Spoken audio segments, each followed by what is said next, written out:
সোমবারও SSC প্রকাশ করতে পারেনি যোগ্য অযোগ্য চাকরিহারা শিক্ষকদের তালিকা।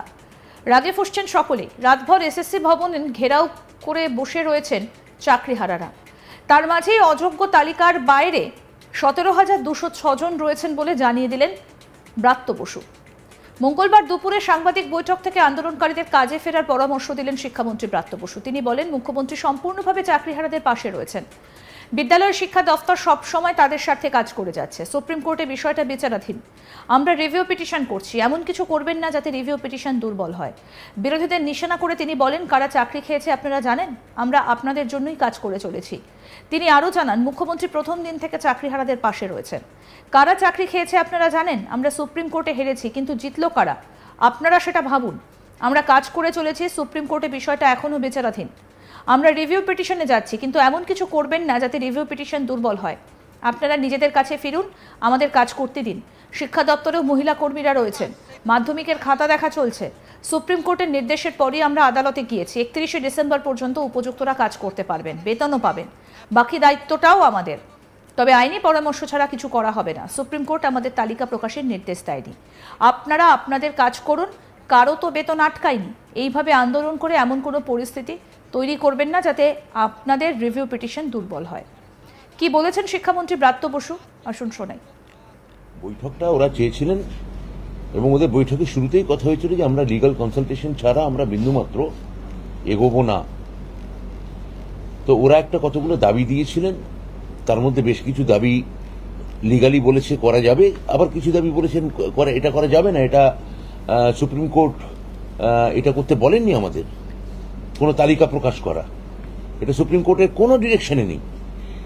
তো এটা আমাদের যারা আইনি পরামর্শদাতা এবং সর্বোচ্চ স্তরের আইনি পরামর্শদাতা যাদের কথা ওরা বিশেষভাবে দাবি করেছেন যে সেই ধরনের আইনজীবীরা যেন আমাদের পক্ষে দাঁড়ান রিভিউ পিটিশনে, এটা তাদেরই কথা।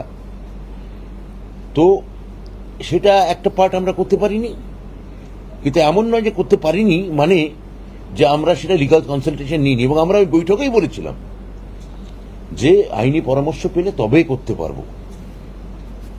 আমরা পাইনি, তাই করিনি। এই যোগ্যের তালিকা প্রকাশ করতে পারলেন না কেন? আর যদি আইনি পরামর্শ অনুযায়ী না পারেন, তাহলে যারা কারা বেতন পাবে, কারা স্কুলে যাবে, এগুলো নির্ধারণ হবে কি করে? সবকিছুই তো এর পুরো তালিকাটি আমরা কি বলেছি। প্রথম কথা হচ্ছে যে যোগ্য আমাদের এই 17 তারিখে যে মধ্যশিক্ষা পর্ষদের যে তালিকা দেওয়া হয়েছে, যোগ্য অযোগ্য এটা আপনারা বলছেন আমরা নির্ধারণ করতে পারিনি। আপনারা যদি 17 তারিখের কেসটা দেখেন, যেখানে আমরা ক্লারিফিকেশন চাই, সেখানে খুব পরিষ্কার করে 17,206 জন তারা যোগ্য। এটা মধ্যশিক্ষা পর্ষদ এফিডেভিট দিয়ে জানিয়েছে। যোগ্য নয় মানে টোটাল টিচার যাদের চাকরি যাচ্ছে, এর মধ্যে পুরো ভাগটা মানে 17,206 জন, 206 যে সংখ্যাটা দেওয়া আছে। হ্যাঁ, সেটা দেওয়া আছে। অর্থাৎ আমাদের ভাগ আছে এবং আমরা সেটা সেই অনুযায়ী আমরা কাজ করছি। হ্যাঁ, সেই কাজ আমাদের করতে দিন। তো এটা এমন কোনো কাজ করবেন না যা আপনাদেরই রিভিউ পিটিশনে আপনাদের বিপক্ষে চলে যায়, বা এমন কোনো কাজ করতে বাধ্য করবেন না। আইনি পরামর্শ পাইনি, আমি যে বললাম আপনাদের।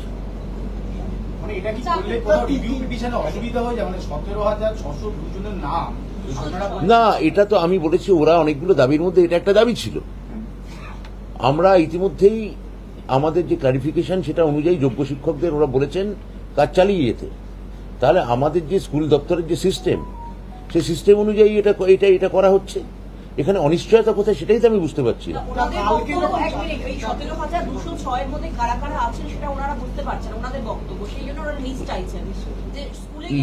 লিস্ট প্রথম কথা হচ্ছে লিস্ট এসএসসি শিক্ষা দপ্তরকে দিতে পারে, শিক্ষা দপ্তর সেই অনুযায়ী কাজ করতে পারে।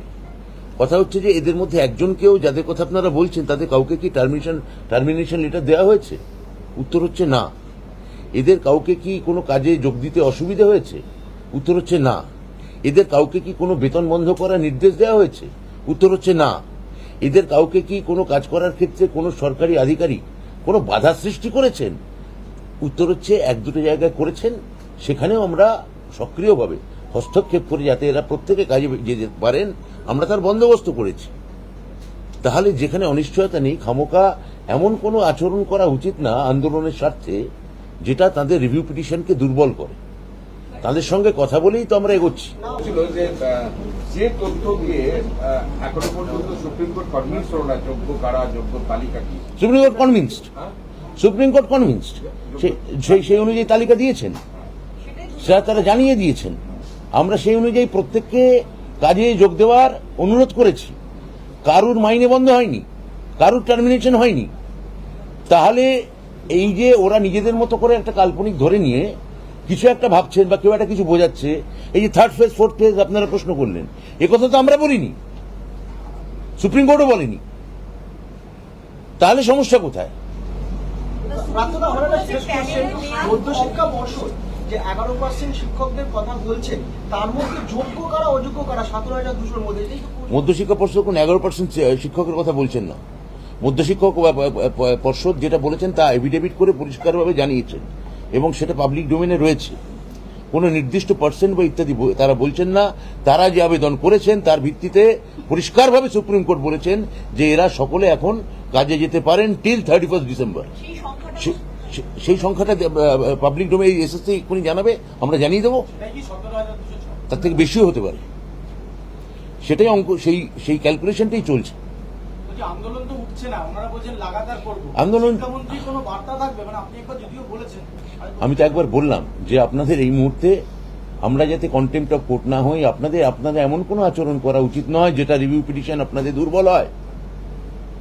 আমরা দ্রুত রিভিউ পিটিশনে যাচ্ছি, যেটা আমরা আপনাদের পক্ষে যাচ্ছি। আপনারা কেন এটা করে আপনারা এই ধরনের একটা হারাকিরি করছেন?